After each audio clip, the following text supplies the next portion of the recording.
السلام علیکم ورحمۃ اللہ وبرکاتہ۔ وعلیکم السلام ورحمۃ اللہ وبرکاتہ۔ حضرت آپ خیریت سے؟ جی الحمدللہ۔ حضرت ہمارے یہاں ایک بزرگ کا انتقال ہو گیا ہے، ہمارے یہاں کوئی غسل دینے والا نہیں ہے، آپ آ جاؤ گے تو آپ کی بڑی مہربانی ہو جائے گی۔ جی انشاءاللہ میں اپنے مکتب مدرسہ الفلاح کے بچوں کی ٹیم بھیجتا ہوں، وہ غسل دے دیں گے، آپ پانی اور کفن تیار رکھیں۔ جی انشاءاللہ۔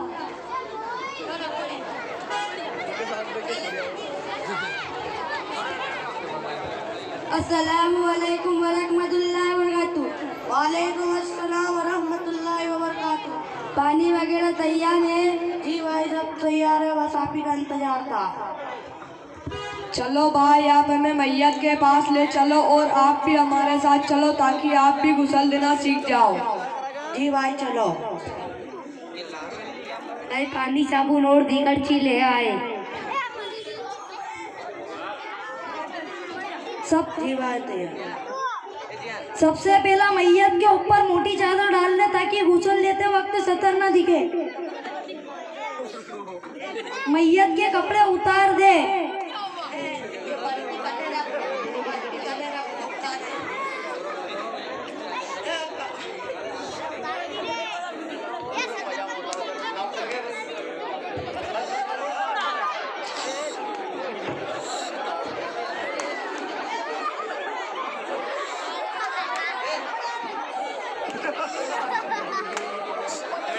آپ کے الٹے ہاتھ پر کپڑا باندھ لے، استنجا کرائے۔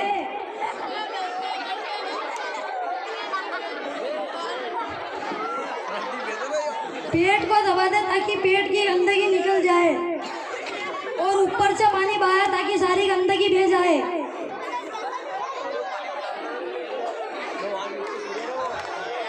خاموشی سے سنیں، دیکھیں ذرا کس طریقے سے غسل دیا جاتا ہے۔ آپ کے ہاتھ دھولے، شور بن کر وضو کرائے۔ سب سے پہلا میت کے دونوں ہاتھ دھلائے اور روئی سے میت کے دانت صاف کرے اور منہ میں روئی لگا دے تاکہ غسل کے وقت پانی اندر نہ جائے۔ پھر ناک صاف کرے، ناک میں بھی روئی لگا دے تاکہ غسل کے وقت پانی اندر نہ جائے۔ پورا چہرہ دھلائے۔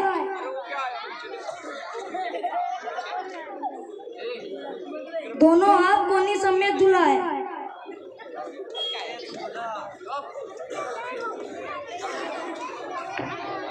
سر کا مسح کرائے۔ دونوں کان اچھی طریقے سے صاف کر دے اور کان میں روئی لگا دے تاکہ پانی اندر نہ جائے۔ دونوں پیر اچھی طریقے سے دھلائے۔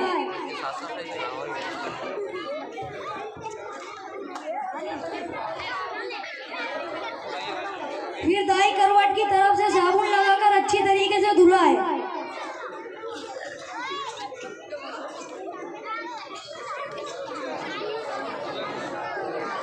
پھر بائیں کروٹ کی طرف سے صابن لگا کر اچھی طریقے سے دھلائے۔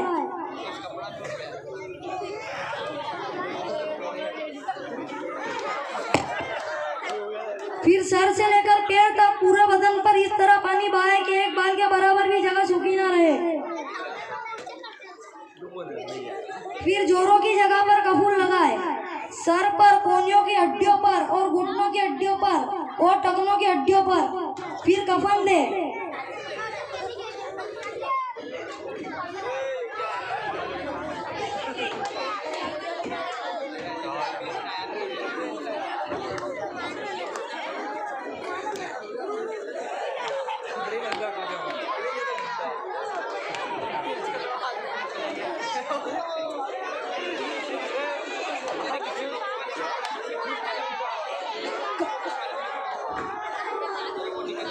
کفن میں 3 کپڑے رہ گئے۔ غور سے دیکھیں کس طریقے سے کفن دیا جاتا ہے۔ ابھی کسی کو بھی معلوم نہیں ہوگا، بہت سارے کو نہیں معلوم ہوگا۔ دیکھیں ذرا چھوٹے چھوٹے بچے کس طریقے سے کر کے بتا رہے ہیں۔ یہ 3 کپڑے کفن میں رہیں گے مردوں کے لیے، عورتوں کے لیے زیادہ ہوتے ہیں۔ سب سے اوپر والا بیچ میں سے کٹا ہوا رہے گا۔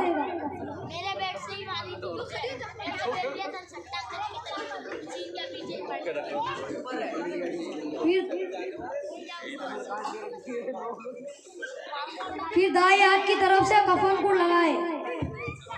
یہ دیکھیں اس طریقے سے کرتا پہنایا جاتا ہے۔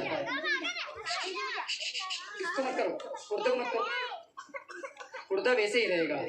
چلیے ہاں، پھر بائیں ہاتھ کی طرف سے کفن کو اڑائے۔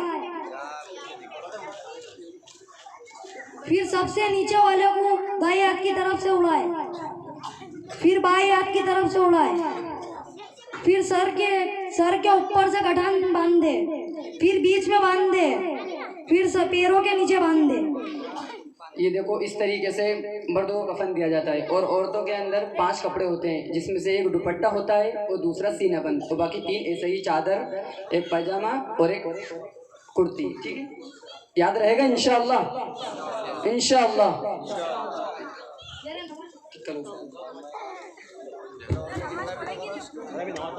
ہاں، نماز جنازہ کس طریقے سے پڑھی جاتی ہے غور سے سنیں، دیکھیں ذرا۔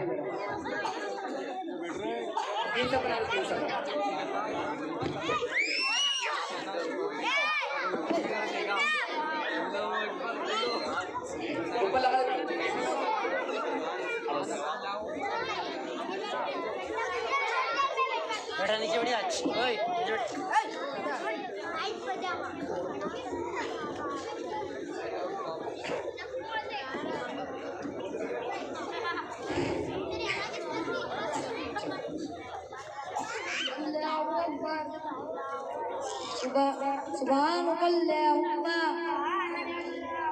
وبحمدك وتبارك اسمك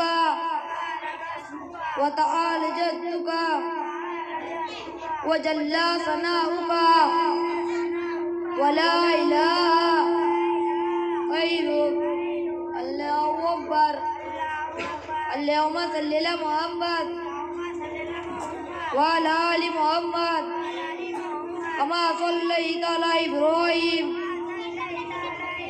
وعلى آل إبراهيم إنك حميد مجيد اللهم بارك على محمد وعلى آل محمد كما باركت على إبراهيم وعلى آل إبراهيم إنك حميد مجيد الله أكبر اللهم اغفر لي حينا وميتنا وشاهدنا وغائبنا وصغيرنا وذكرنا وأنثانا اللهم من آييته منا فأحيه على الإسلام ومن توفيته منا فتوفه على الإيمان الله أكبر السلام عليكم ورحمة الله السلام عليكم ورحمة الله پھول ہے کانٹوں سے بھی آئی خوشبو میرا دل کیوں نہ ہو قائل تیری سحر لسانی کا میرا دل کیوں نہ ہو قائل تیری سحر لسانی کا سنا ہے ہر طرف چرچا ہے تیری جادو بیانی کا سنا ہے لوگ اسے آنکھ بھر کے دیکھتے ہیں سنا ہے لوگ اسے آنکھ بھر کے دیکھتے ہیں تو اس کے ساتھ کچھ وقت ٹھہر کے دیکھتے ہیں اگر وہ بولتے ہیں تو باتوں سے پھول جھڑتے ہیں اگر وہ بولتے ہیں تو باتوں سے پھول جھڑتے ہیں اگر یہ بات ہے تو چلو بات کر کے دیکھتے ہیں جناب مولانا سفیان صاحب جلوہ فروز اسٹیج پر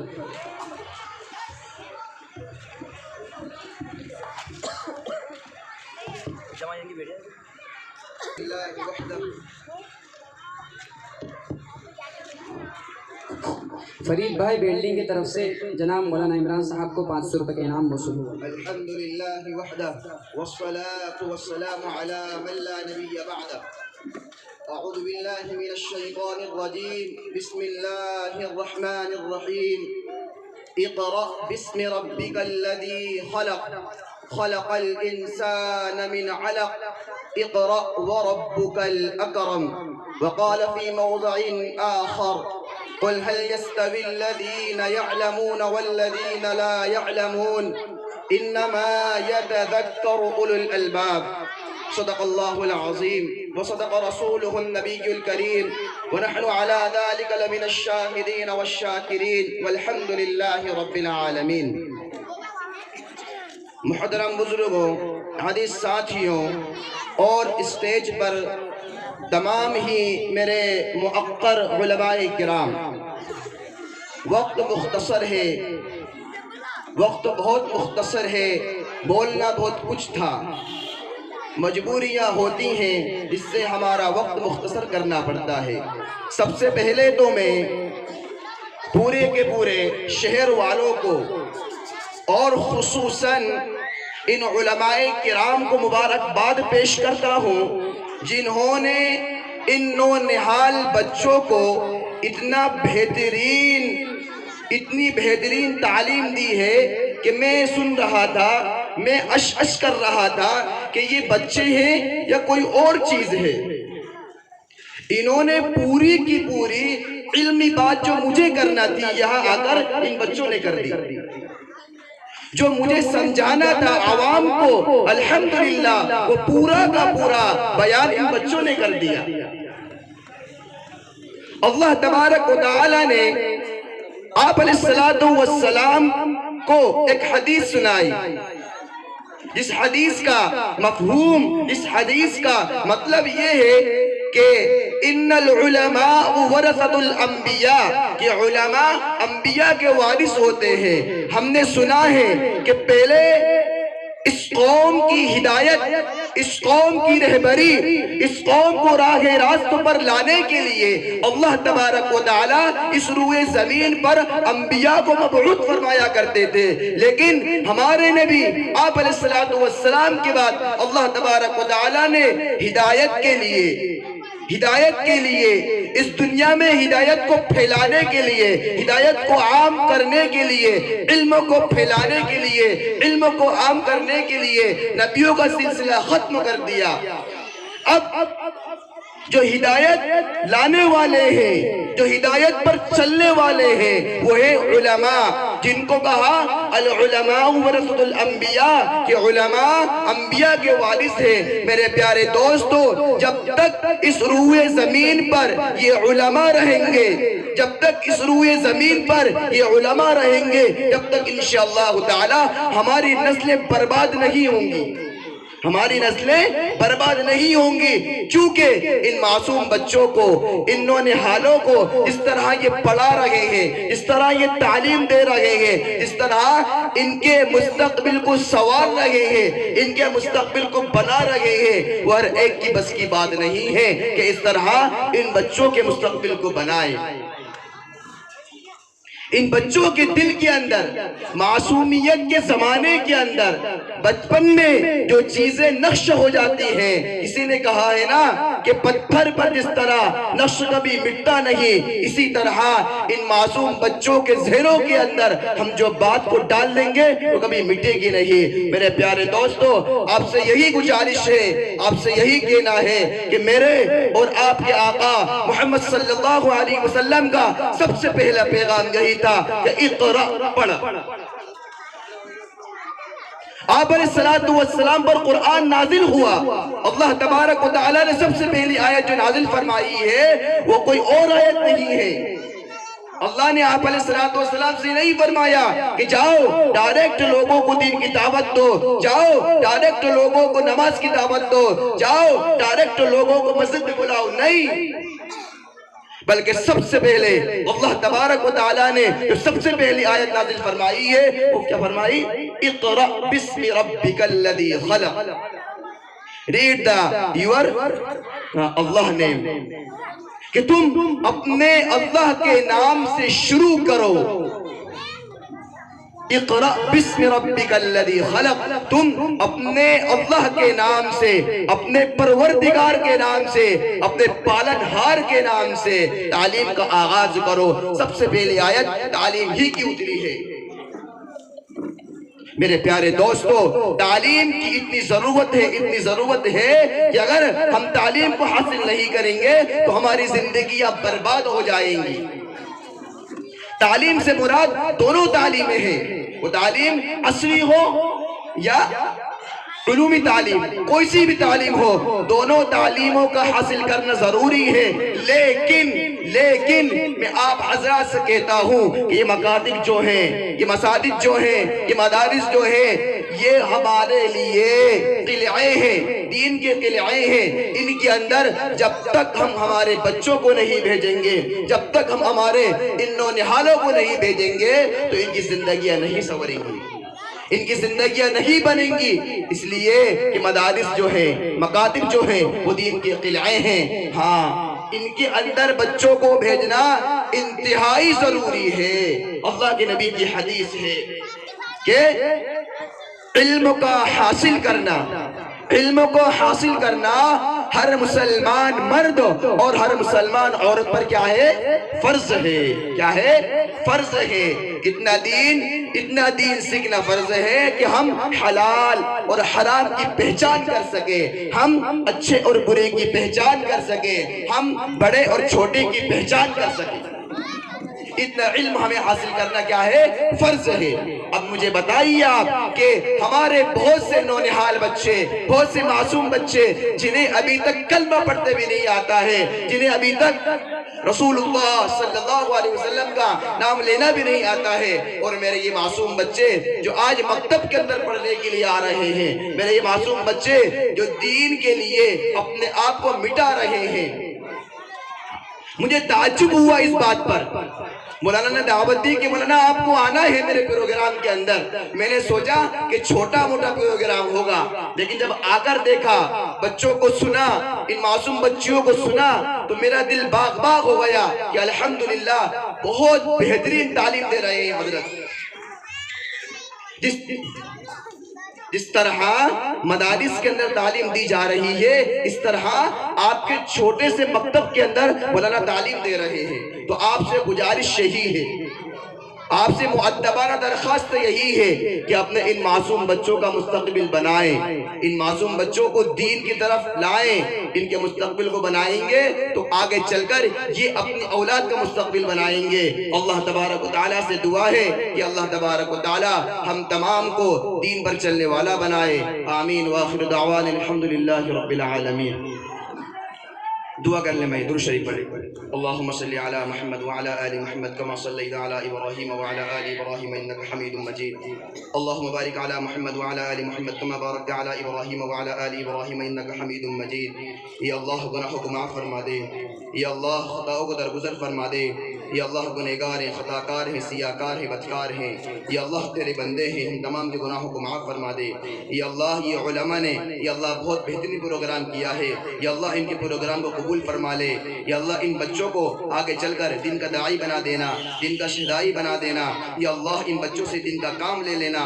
یا اللہ اس مکتب کو یا اللہ دن دگنی رات دگنی یا اللہ ترقی عطا فرما دے۔ یا اللہ اس پورے شہر کے اندر یا اللہ تو للہیت والے بنا دے۔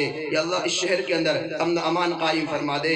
یا اللہ اس شہر کے اندر امن امان قائم فرما دے۔ یا اللہ مسلمان بچوں کو یا اللہ تو دین کا داعی بنا دینا، دین کا شہزائی بنا دینا۔ یا اللہ ہم نے جو مانگا وہ عطا فرما دے، جو مانگنے سے رہ گیا وہ عطا فرما دے۔ ہماری ان ٹوٹی پھوٹی دعاؤں کو محض اپنے فضل کرم سے آقا محمد صلی اللہ علیہ وسلم کے صدقہ طفیل میں قبول فرما لے۔ وصلی اللہ تعالی علی خیر خلقہ محمد وآلہ وصحابہ اجمعین برحمتک یا ارحم الراحمین۔ اسلام کا رسالہ ہے اور ایک ایک تسبیح ہے۔ 87 بچے ہیں الحمدللہ، 27 اور کمیٹی کی طرف سے ایک ریوڑی کا پیکٹ ہے۔ جن بچوں نے قرآن مکمل کیا ہے وہی اوپر آئیں،